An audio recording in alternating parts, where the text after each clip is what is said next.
Welcome to Sharing Her Story, Unapologetically Ambitious with me, Kristina.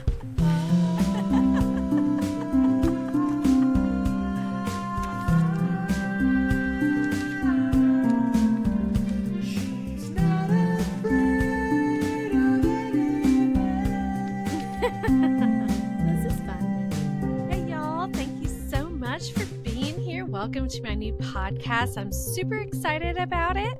It is called Sharing Her Story, Unapologetically Ambitious. This episode is kind of twofold. We're going to talk about my life and who I am, and then I'm going to explain my new ambitious endeavor. I'm going to start us off with a quote. If you hear a voice within you say, "You cannot paint," then by all means, paint, and that voice will be silenced. That is Vincent van Gogh, and it kind of encapsulates who I am and my story and my journey, and I want you guys to know all about that. So again, I am excited that you're here. Thank you for being here. A little bit about my background. Last year, I rebranded myself. So I had Kristina Tubinis Designs, and I've been doing social media and marketing for a little bit. And then also, I am a fiber artist. So I started doing craft shows and farmers markets around the area. And then last May, I got the courage to open up my own art studio, and it just felt official. When I opened up my new art studio, I rebranded, and my new name was She Is Designs, handcrafted and handpicked by her. I started it because my youngest daughter, Mia, she has mosaic Down syndrome, and of course she's got some identifying features. So when people see her, they automatically judge her right away. I have this tangible thing that I was doing, this tangible art, and also the social media and marketing. So I had a business, but I wanted to create a more meaningful mission behind it and how I can use this business and use my voice through that business. And She Is Designs came out of that.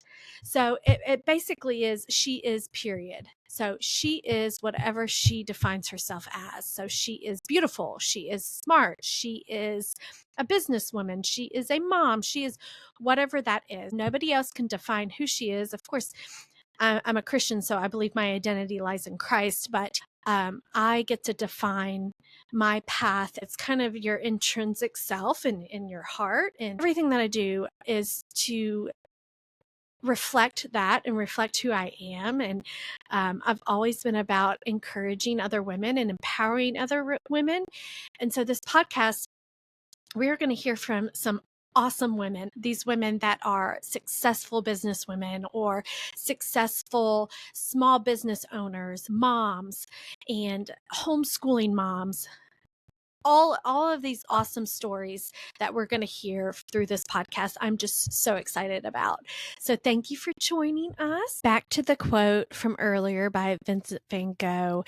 I grew up thinking that I wasn't an artist, or I didn't have that creative side of my brain. I'm not sure if it came from the voices in my head or from other people, but I couldn't draw and I couldn't paint, and therefore I just negated all artistic side of me. I didn't think that I could be an artist because I couldn't do those things.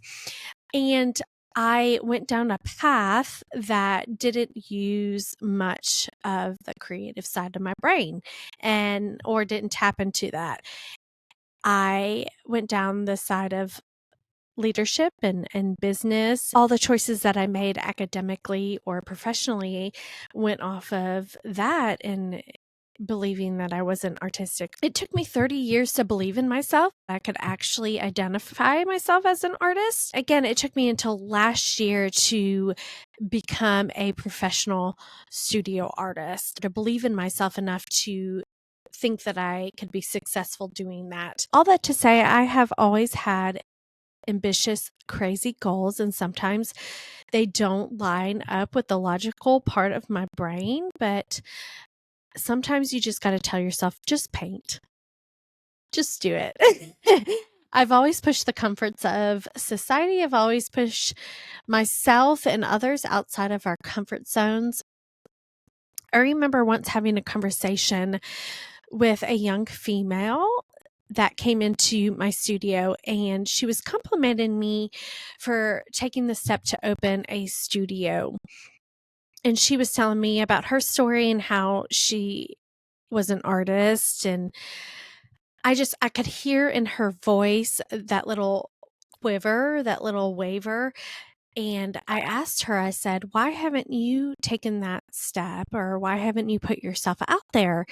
And she said, well, I'm afraid of what others would think, or I'm afraid nobody would like my art. And I told her how my husband once said, who defines art? Who defines the quality of art? If you like it, then it's art. If you like your own art, then there's got to be somebody else there that is going to enjoy your art and is going to like it. You just have to find those people. A couple months later, at one of our gallery open, I ran into her and I was like, hey, you're here. And she was like, yeah, I'm a featured artist. And I was like, oh my gosh, like that's amazing. And she finally took that step to put her art out there, and she did wonderful. And her art was featured for an entire month in the gallery. I was so proud of her. And she told me, she was like, it's because of you that I did this. As somebody that grew up thinking that I wasn't an artist or I wasn't creative, and then yet to influence somebody that way is amazing. Again, I've always pushed the limits, and I've always gone big, and I had the go big or go home mentality. And sometimes it works out and sometimes it doesn't. Sometimes I succeed and sometimes I fail. My life, my goals have reflected that. My husband and I have been married for it'd be 16 years in May. We have 6 kiddos. We adopted 3 older kiddos from Belize about 5 years ago, and we have 3 biological younger kids. And people look at our life and they're like, what in the world? Are you guys crazy? It is beautiful sometimes, and it is really hard sometimes. And that's just the life that we've chosen. Here's my new ambitious endeavor, and I want you guys to be a part of it from the beginning. My goal is to raise money to purchase, renovate, and repurpose an old horse trailer. So when my studio closed last December, I was kind of thinking, what in the world am I going to do? I have all this stuff for my studio, and it's currently sitting in my living room. And one of my friends on Facebook said, why don't you get a trailer and repurpose it, and that way you can still do the craft shows and the farmers markets around town. And I was like, oh my gosh, that's an amazing idea. And my first thought was, how financially am I going to do this? But then I remembered how many people are around us and how many people support us and want to help us and see us succeed. So I am bringing you guys all in on this, and I am going to launch the fundraiser tonight. The link for the fundraiser is going to be in the comments of this podcast. If you guys donate $50 or more, you will get a custom sweatshirt that has fundraiser tagline. Whether you donate $5 or whether you donate hundreds of dollars, whatever it is, I thank you for being a part of this. And even if you don't donate any money, if you see this and you pray for me, I am so appreciative of that, and I just want you guys to be a part of this. So keep an eye on that. I'm going to post videos of the renovations, but also I want you guys to follow along with me here. This episode was kind of about me and my new adventure, but I'm going to have some amazing women on here, some that are here locally and then some globally that I've met. I've met so many amazing women, and I've heard their stories, and I just want to share that with all of you guys. So we're going to hear from some moms that are successful in business, some women that have just strived to put their work first, and it's been amazing. I'm going to hear from some homeschooling moms, also from moms who have had the heart for missions and have uprooted their entire family to go to a country that they know nothing about.